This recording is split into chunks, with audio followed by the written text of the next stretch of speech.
नमस्कार मैत्रिणींनो, good morning. तर आता मी जस्ट आंघोळ करून आली आणि ब्लॉगला सुरुवात केलेली आहे। तर आजचा ब्लॉग आहे तो सोमवारी।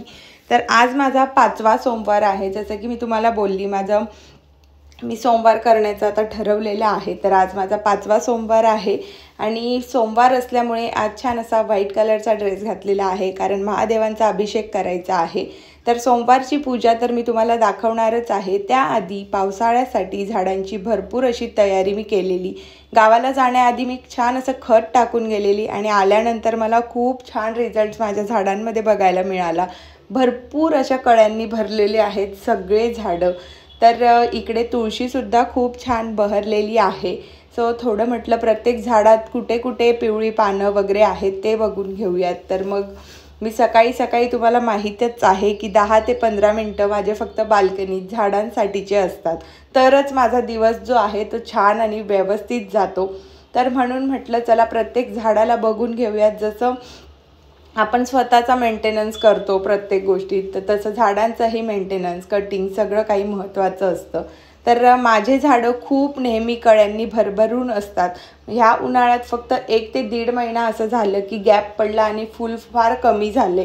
सो त्यामुळे मी खूप खतांचा शोध घेत फायनली मला अजून एक छान असं खत मिळालेलं आहे, जे मी अजून तुम्हाला पुढच्या व्लॉगमध्ये शेअर करेल।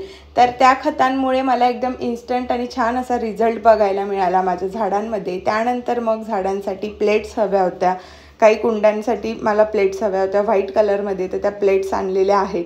त्यानंतर तुळशीमध्ये छोट्या या झाडांमध्ये काही पिवळे पानं होते ते काढून घेतले आणि प्रत्येक झाडाला असं व्यवस्थित निरीक्षण करून बघितलं ना, तर प्रत्येक झाड अगदी टवटवीत आणि हेल्दी असतं। हा माझा पर्सनल अनुभव आहे। बऱ्याच जणींनी या छोट्या तुळशीबद्दल विचारलेलं, जी मी एंट्रान्सला ठेवते। तर मी विशेष दिवशी तिला एंट्रान्सला ठेवते, सोमवारी, गुरुवारी। तर अशा काही खास दिवशी जेव्हा माझी विशेष पूजा असते तेव्हाच मी तिला दाराशी ठेवत असते, कारण तुळशीला ऊन फार महत्त्वाचं आहे। तर भरपूर जणींनी कमेंट केलेल्या होत्या मला की तुम्ही तुळशीला बाहेर ठेवलेलं आहे तर ती कशी काय जगते। तर मी फक्त वीकली 2 डेज मी तिला बाहेर ठेवते, म्हणजे एंट्रान्सला ठेवते। अदरवाईज ती बाल्कनीतच उन्हातच असते, म्हणून ती इतकी छान आणि टवटवीत असते। तर आय होप की तुम्हाला तुमच्या प्रश्नांची उत्तरं मिळालेच असतील। त्यानंतर बाल्कनीच्या तिकडच्या साईडला माझी अजून मोठ्या कुंड्या आहेत, ज्यात मोठी झाडं आहेत। स्पेशली ही साईड जी आहे ती मी गुलाबांसाठी ठेवलेली आहे। तर यात मोस्टली गुलाबच आहेत। तर गुलाबाचे झाडं माझ्याकडे बऱ्याच वेळा टिकत नव्हते, 10 ते 12 रोपं असेच गेले, कारण मी जेव्हा मी नर्सरीमधून आणायची तेव्हा भरपूर फुलं यायचे, बट घरी आल्यानंतर 15-1 दिवसांनंतर एकही कळी नसायची। मग मी खूप विचार करून, अभ्यास करून, इकडे तिकडे सर्च करून मग फायनली आता गुलाब जे आहेत ते माझ्याकडे व्यवस्थित राहायला लागलेत। आता हे जास्वंदाच्या कळ्या तुम्ही बघू शकतात, भरपूर प्रमाणात कळ्या आलेल्या आहेत। गुलाबाला सुद्धा तुम्ही बघू शकतात, खूप कळ्या आलेल्या आहेत। जाताना मी जे खतं टाकून गेलेली होती, तर आल्यावर मला माझ्या सगळ्या झाडांनी खूप छान सरप्राईज दिलं। भरपूर अशा कळ्यांनी झाडं भरलेली आहेत, नवीन ब्रांचेस आलेले आहेत। तुम्ही बघू शकतात पिंक कलरच्या ज्याही काही फांद्या आहेत ह्या सगळ्या नवीन आहेत आणि प्रत्येक फांदीला 2 किंवा 3 कळ्या आलेल्या आहेत। तर खूप छान। आणि आता पावसाळाही स्टार्ट होतोय, त्यांचा सीझन आहे। सो त्यामुळे आता खत थोडं जरी टाकलं तरी भरपूर रिझल्ट्स आपल्याला बघायला मिळतील। तर खूप छान असं पसरलं हे गुलाब पण। त्यानंतर इकडे मी अबोली कलरचं जे गुलाब आहे ते लावलं आहे, तर तिथेसुद्धा भरपूर कळ्या। त्यानंतर मोगऱ्याला भरपूर अशा बारीक कळ्या आलेल्या होत्या। माझ्याकडे एक बटन मोगरा आहे आणि एक रेग्युलर जे आपण गजऱ्यांसाठी वगैरे वापरतो। तर असे 2 प्रकारचे मोगरा आहेत। तर भरपूर कळ्या आलेल्या आहेत मोगऱ्याला सुद्धा। तर झाडांची जर आपण वेळोवेळी नीट काळजी घेतली आणि रोज त्यांना 10 ते 15 मिनिट दिले ना, तर आपले सगळे झाडं अगदी टवटवीत आणि खूप छान असतील, हेल्दी असतील। तर हा माझा नित्यनियम आहे, जो मी उठल्या करत असते। आज म्हटलं चला आता डेली व्लॉग स्टार्ट केलेले आहेत, तर तुमच्यासोबत पण शेअर करू नेहमीप्रमाणे। तर आता मी जसं तुम्हाला प्रॉमिस केलेलं आहे की डेली व्लॉग्स मी तुमच्यासोबत शेअर करणार आहे, तर डेली व्लॉग्स येतील, तुम्हीही एन्जॉय करा, भरभरून प्रेम द्या। मीही तुम्हाला भरभरून व्हिडिओज देणार आहे। तर इथे तुळशीचं सगळं व्यवस्थित पाहणी केली आणि नंतर मग माझी इकडे देवपूजा झालेली आहे। देवपूजा झाल्यानंतर सगळ्यात महत्त्वाचं काम जे मला खूप आवडतं ते म्हणजे देवांना फुलं वाहणे।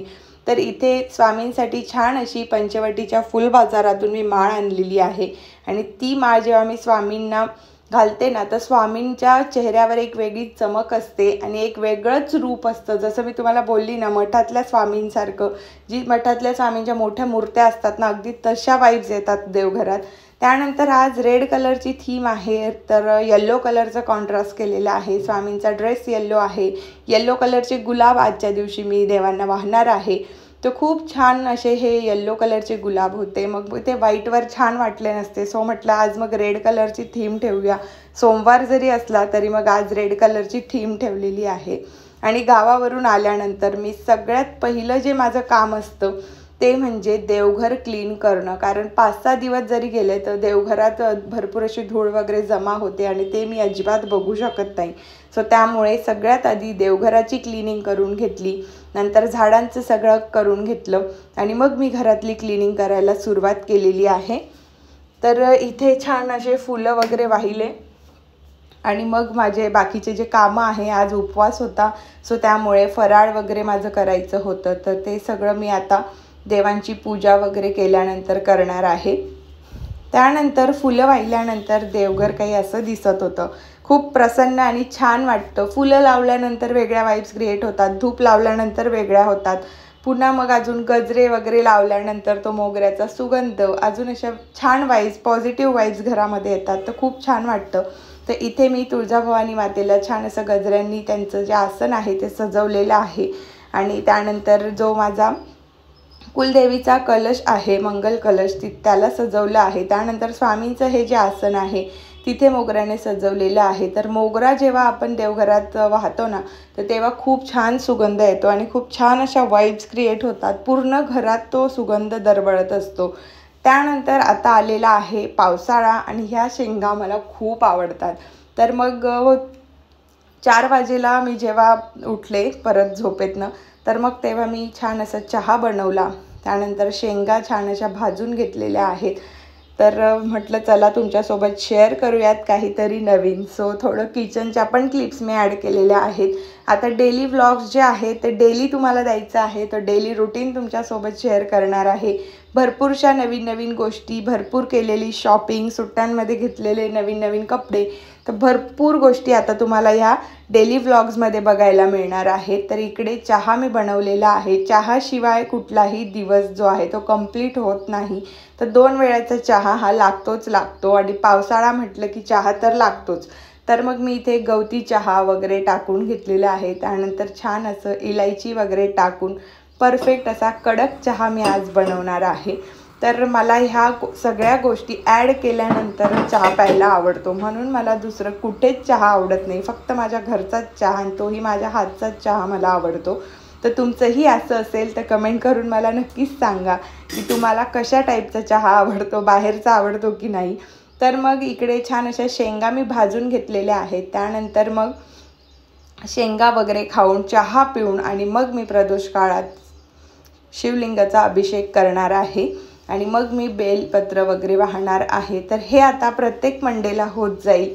प्रत्येक मंडेचं आता हे ठरलेलं आहे आणि मी करणार आहे. कारण जेव्हापासून गेल्या 1 वर्षापासून मी स्वामी सेवेत आली आणि मला मध्ये असं मनात वाटलं की मी आधीपासून 5वीत असल्यापासून महादेवाची भक्त आहे, महादेवाची सेवा करते. एका पिंपळाच्या झाडापासून मी या सेवेला सुरुवात केलेली आहे आणि कुठेतरी तिथे खंड पडतोय असं मला वाटायला लागलं. सो म्हणून मग मी पुन्हा आता सोमवार जे आहेत महादेवांचे ते सुरू केलेले आहेत, जेणेकरून माझ्या मनात रिग्रेट नसेल की कुठेतरी मी कमी पडते किंवा काय. तर आणि नेहमी टचमध्ये राहण्यासाठी देवाशी हे उपवास वगैरे आपण करत असतो. तर त्यानंतर चहामध्ये छान असे मसाले उकळून घेतल्यानंतर दूध घातलेलं आहे आणि छान उकळी फुटल्यानंतर मग मस्त चहा मी सर्व करेल आणि चहाचा आनंद घेईल. त्यानंतर मग माझी जी फायनल जी पूजा असते सोमवारची प्रदोष काळातली, अभिषेक वगैरे ते मी करणार आहे. तर मैत्रिणींनो, मिशोवरून सुद्धा मी बरीच अशी शॉपिंग केलेली आहे आणि किचनसाठी भरपूर अशी शॉपिंग केलेली आहे ॲमेझॉनवरून. तर सगळी जी शॉपिंग आहे 1 बाय 1 मी तुम्हाला दाखवेल, कारण एकाच व्लॉगमध्ये एवढी शॉपिंग मी तुम्हाला दाखवू नाही शकत. सो त्यामुळे तुम्हाला जसं की माहीतच आहे, किचन मी आता अपडेट केलेलं आहे बऱ्यापैकी. तर त्या अपडेटसाठीच मला भरपूर असं नवीन साहित्य घ्यायचं होतं आणि ते मी घेतलेलं आहे. तर मैत्रिणींनो, आज मी फक्त पाण्याचा अभिषेक करणार आहे, कारण दुधाचा अभिषेक सकाळीच झालेला आहे जेव्हा मी देवांची पूजा केली. तर आज मी फक्त पाण्याचा अभिषेक करणार आहे आणि शिव महिम्न हे पठण करता करता पाण्याचा अभिषेक करून जे पाणी मी घेतलेलं आहे तांब्यात अभिषेकाचं, शिव महिम्न वाचल्यानंतर जेही काही अभिषेकाचं पाणी होतं ते घरातल्या सगळ्या व्यक्तींना आपण द्यायचं. तर ते खूप चांगलं असतं असं मला सांगितलेलं आहे. तर आणि त्याचे बरेचसे अनुभव मलासुद्धा आहेत. तर घरातल्या लहान मुलांना किंवा आजारी व्यक्तीला जर ते दिलं तर त्यांच्यातसुद्धा खूप फरक पडतो. तर त्यासाठी मी ते एका कलशमध्ये काढून घेतलेलं आहे आणि सगळ्यांना मग मी देणार आहे. त्यानंतर मग 108 बेलपत्र वाहण्याचं शिवनामा अष्टोत्तर नामावली जी आहे ते पठण करून 108 बेलपत्र इथे मी वाहिलेले आहेत आणि खूप छान वाटतं. प्रदोष काळात जर आपण ह्या सेवा केल्या तर आपल्या घरात एक वेगळीच पॉझिटिव्हिटी येते आणि प्रसन्न वाटतं, घरातसुद्धा प्रसन्न वाटतं. एक वेगळ्याच वाईब्स आपल्या घरामध्ये क्रिएट होतात. सो त्यामुळे ह्या सगळ्या गोष्टी मला करायला खूप आवडतं आणि मी 5वीत असल्यापासून महादेवाची भक्त आहे. आजपर्यंत भरपूर अशा सेवा केल्या आणि भरपूर काही मला दिलेलं आहे माझ्या महादेवांनी. तर तुम्ही बघू शकतात, बेलपत्र वाहिल्यानंतर इतकं छान आणि इतकं प्रसन्न वाटत होतं. तर मी बसल्या बसल्या या क्लिप घेतलेल्या आहेत. काही बेलपत्र ते खाली पडून जातात कारण जागा छोटी आहे, पिंड छोटी आहे, तरीसुद्धा मी हे अभिषेक पात्र ठेवलेलं आहे जेणेकरून व्यवस्थित बेलपत्र बसतील. तर बघा तुम्ही किती छान आणि सुंदर प्रसन्न वाटत होतं देवघरात संध्याकाळी. त्यानंतर मग जे बेलपत्र आहेत ते सगळे मी छान असे सजवून घेतलेले आहेत पूर्ण त्या ताटात आणि त्यानंतर अभिषेक पात्रामध्ये. आणि मग वरती आपली जी शिवलिंग आहे जे तुम्हाला सगळ्यांना खूप आवडते, तिथले बेलपत्र, रुद्राक्षमाळा, त्रिशूल. भरपूर जणींनी मला विचारलं, खूप कमेंट्स येतात, शिवलिंग तुम्ही कशी सजवली आहे, त्याच्या लिंक्स द्या. तर भरपूर अशा लिंक्स मी महाशिवरात्रीचा जो ब्लॉग आहे त्यात शेअर केलेल्या आहेत. तर तुम्ही नक्की बघा, त्या लिंक व्हिजिट करा. तुम्हाला प्रत्येक आयटम जे मी पूजेमध्ये वापरते त्याच्या लिंक्स तुम्हाला महाशिवरात्रीच्या ब्लॉग्समध्ये मिळतील. त्यानंतर हॉलमधली जी ही सुंदर अशी मूर्ती आहे तिलासुद्धा मी सोमवारी हार आणत असते. तर किती छान आणि पॉझिटिव्ह वाईब्स माझ्या घरात संध्याकाळी क्रिएट होतात. तुम्ही ते अनुभवू शकतात, बघू शकतात. तर भेटूयात नेक्स्ट ब्लॉगमध्ये. ब्लॉग कसा वाटला कमेंट करून सांगायला विसरू नका. बाय.